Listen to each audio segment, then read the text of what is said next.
Our laundry has really been a workhorse. Like, this house is over 30 years old.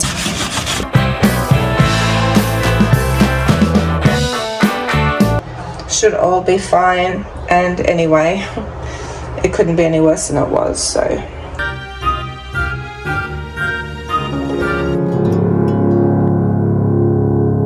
So I'm making over my laundry room, and this was last week's video where I did the tub, I painted it, I did the backsplash, and the new taps. Hi, it's Danny here from Our Humble Home DIY, and I'm continuing and finishing the laundry refresh. I'm calling it more like a rescue. It's not one of your knock your socks off makeovers, but I am fixing up a lot of things and I'm showing you what I do.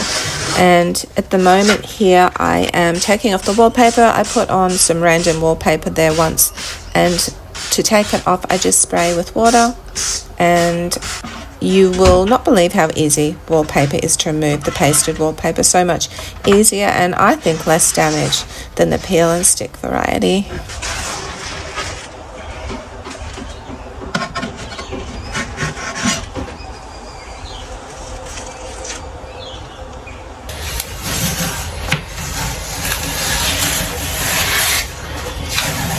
So I'm replacing the spray bottle just with a damp rag to wet the paper underneath.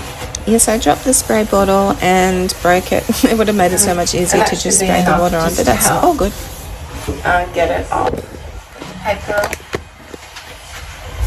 Hopefully. It did still come off really easily, and I could actually do this all day, taking wallpaper off. It's a bit weird, isn't it? You would think that pasting the wallpaper on is such a hassle, but it's not. And like I said before, it's so much easier, I think, and less damage to take off from your walls than the peel and stick.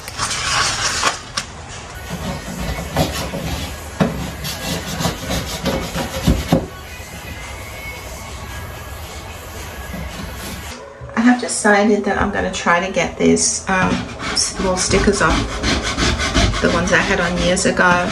I'm using this metal scraper, and I think just to get the other wallpaper off too, it's important to use a scraper because it just does come off easily. Also to go over the wall when you think you've got everything off, because if you go over the wall with a scraper, just to check, you know, there are places that, like here for instance, that I thought was all off, but it's not.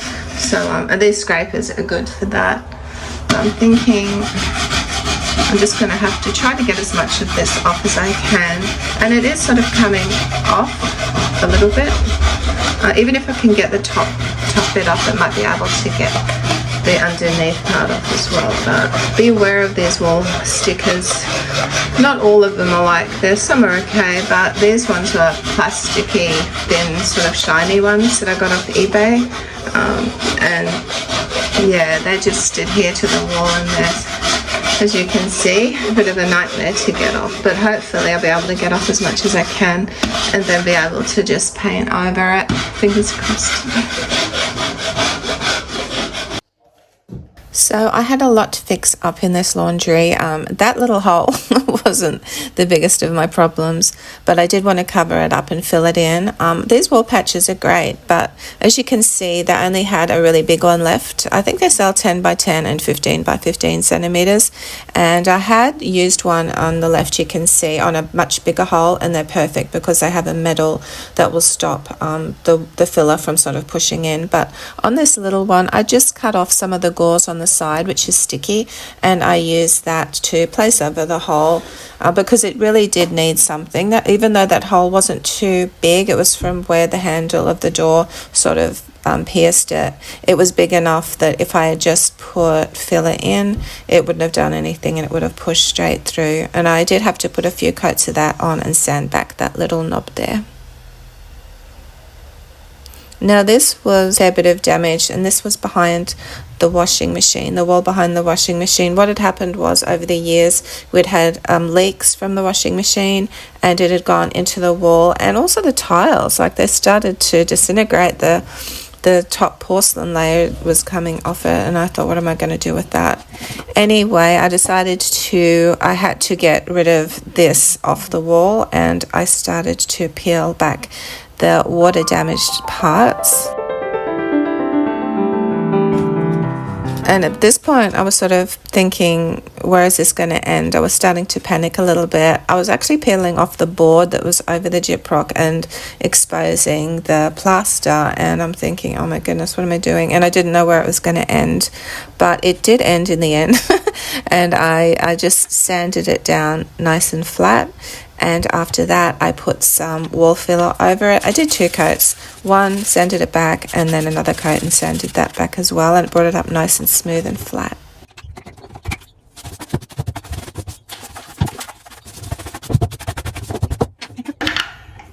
I'm running out of it. And I will be needing more, but I'll start patching it up and see how we go.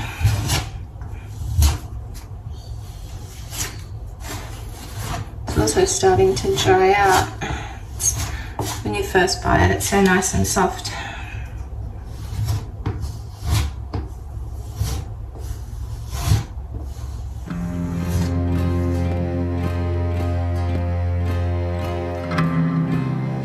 This is a little Kmart fan that actually came in handy over Christmas because we had a cyclone and we lost power.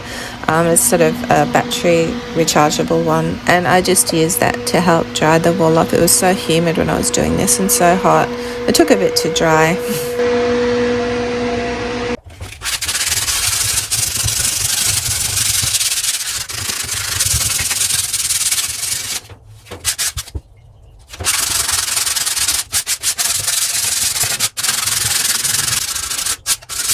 So I did end up buying some new filler, and as you can see, it's so nice and creamy and easy to smooth on. But I didn't know what to do with these tiles at the base of the wall here behind the washing machine. I decided the only thing really to do, apart from pulling them off or covering them, and I didn't want to cover them with the stick tiles, is trying to fill them in and trying to mend them somehow.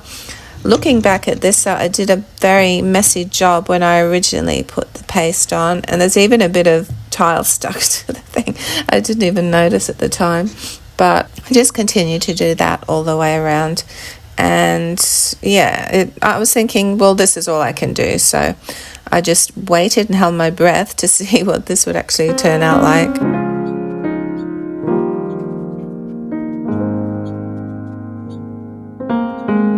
It's another damaged wall here too at the front, and I don't think that would be from water. I don't know what that was from, but anyway, the tile at the front also is damaged, and the wall, so I sanded that back, put some wood filler on and sanded it back again.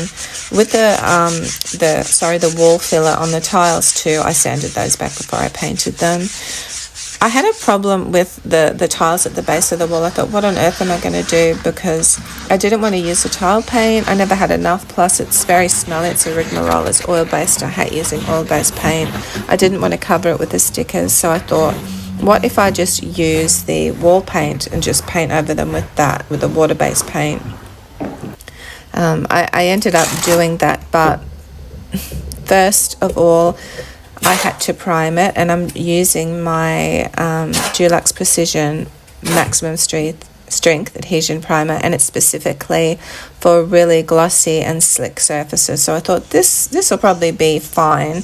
I mean, I normally wouldn't paint tiles with water-based paint, but I thought it's just such a small area and no one's really going to be touching it really or using it as far as water going over it or anything like that. So I thought I'm just going to do that, and it will make it so much easier and it will solve the problem, that's for sure.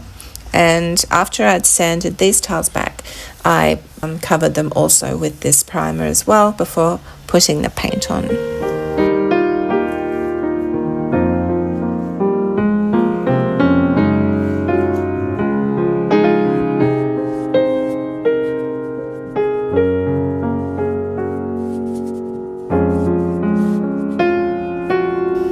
can smell toast. George is having brekkie. It smells so nice. I'm going to have a cup of tea in a minute. I also put primer over the smooth wall fill that I put in as well, just to cover up any discoloration.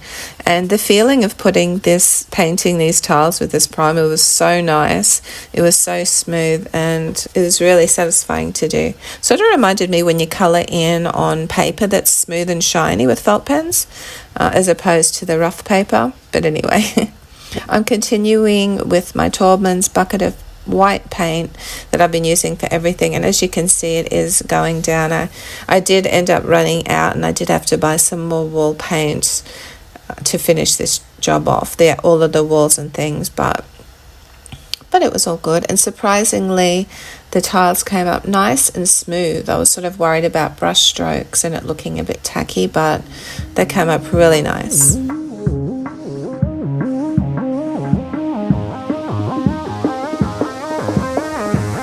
To do one more coat on here just behind the washing machine, but compared to what it was, it's really good. It's a little bit rough on the tile there because yesterday the tap above leaked and I was wondering where it was coming from, but it sort of ran onto the paint. I wiped it and then it took it off completely, so that's why it's a bit rough. But considering what it was like, and the back wall too, yeah, I could have sanded that back a bit more, but no one's going to see it anyway. I just wanted to get rid of the bubbling paint, so I'm really pleased with that. Just giving the walls a good clean because I need to start painting them, and that's ultra important because they do get a bit dusty and dirty and have marks on them. I didn't paint the ceiling. I gave the cornices a good scrub and just scrubbed off any dirt that I could see or any marks from insects and that sort of thing. And I started painting.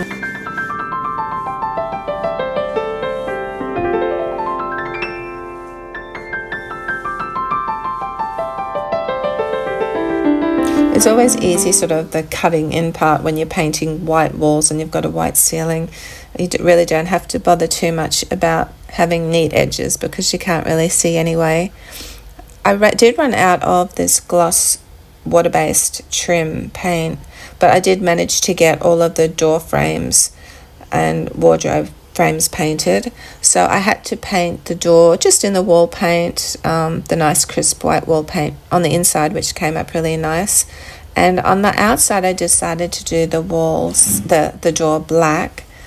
This is the paint we're using for the cabin, and I wanted it this color just sort of to tie in because people will be sort of coming from the cabin inside. So I thought this worked out really nice. This door actually was our front door originally, and we took it off and replaced it, and we were going to sell it, and we had no inquiries, so we needed a laundry door, and Dad said, why don't you just use this?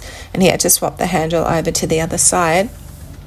I'm glad we did actually, because it's like a bit of, an ode to our our first house, and it was so exciting when we built it. And I actually did paint the handle.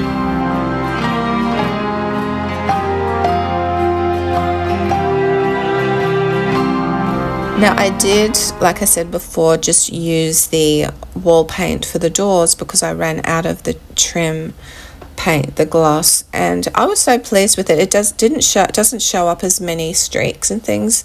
When you paint with gloss or satin, you can notice a lot of the roll marks and brush marks, but this came up really nice, and it should, when you think about it, wear okay because it is a wall paint and the paint is formulated to be wiped down. The hose on the washing machine was filthy and disgusting, and I really wanted to buy new hoses, but I thought, well, they're perfectly functional, they work really well, and it was an expense I didn't really need to spend. So what I did was I painted them, which is highly unusual, isn't it? I just paint everything. What would I do without paint? I actually cleaned them down first, and then I painted them. I put 2 coats on the hoses, and I also painted the actual tube that ran from the washing machine into the tub that rinsed out that drained the water as well. I was going to buy an enamel for that one, because I didn't know how well it would stick. It was just on the plastic, but I thought, look, I'm just going to paint it. I think I did prime it and then I painted it, so it should be fine. No one touches it.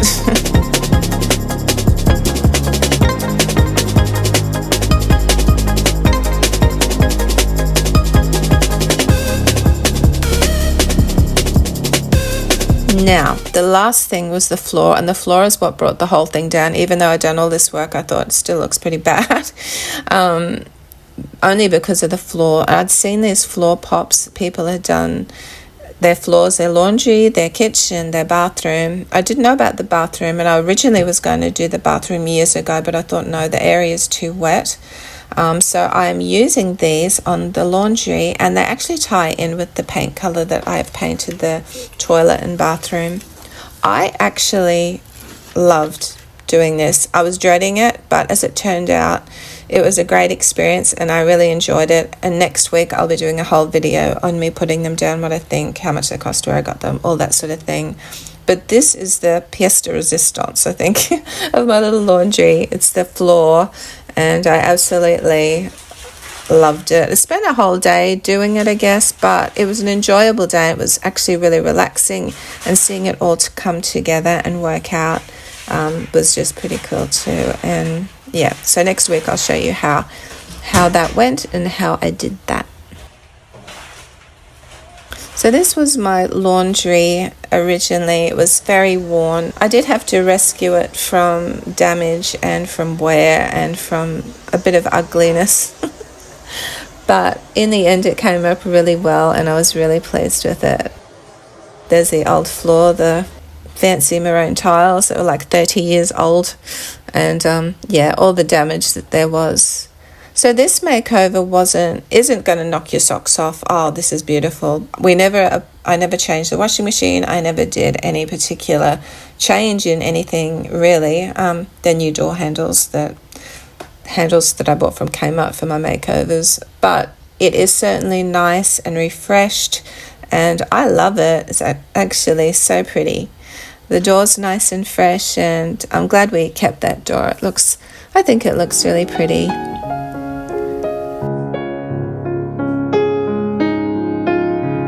The tub, I love. The tiles were easy to do, so cheap.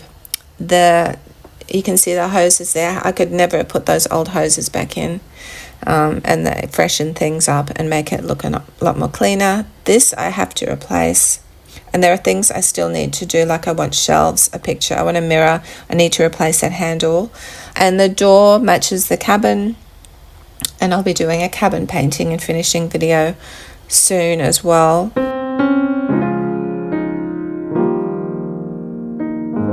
The tiles on the floor turned out really lovely, and that was just with an adhesion primer and the wall paint, so continuing on the wall over the tiles as well.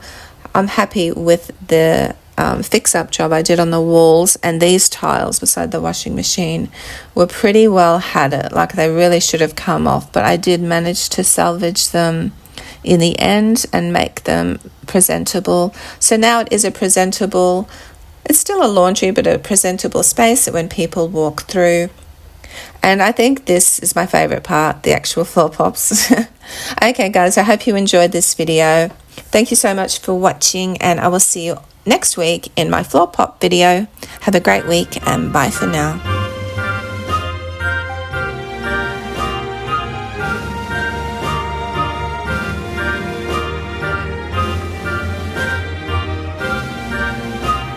You can buy, there's so many sticky tiles that you can buy. I mean, this is pretty bargain basement ones.